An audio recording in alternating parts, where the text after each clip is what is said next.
बनवतो आणि निवडणूक आयोग तो जाहीर करतो असं माझं स्पष्टपणे मत आहे. नाही तर निवडणूक आयोगाचे जे अधिकारी आहेत उच्च आय एस ऑफिसर आहेत, सिनियर आहेत, त्यांनी आयुष्यभर निवडणूक हाताळलेले आहेत.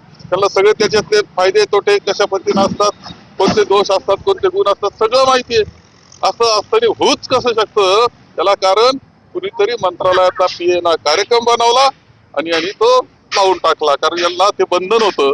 हे माझं अत्यंत स्पष्टपणे मत आहे. निवडणूक आयोग हा आता कोणातरी सत्तेचा गुलाम झालेला आहे, हा जो आरोप आहे तो अत्यंत खरा आहे, अत्यंत खरा आहे तो. महाराष्ट्रातल्या सगळ्याच पक्षांना हा आश्चर्याचा धक्का होता, पण इलेक्शन कमिशनचा अनुभव हा आमच्या सगळ्यांचाच गेल्या 2.5 वर्षात खूप चमत्कारिक राहिलेला आहे. मला आश्चर्य वाटलं की माननीय मुख्यमंत्र्यांचं स्टेटमेंट ऐकूनही मला जरासं आश्चर्य वाटलं, कारण का ते राज्याचे मुख्यमंत्री आहेत.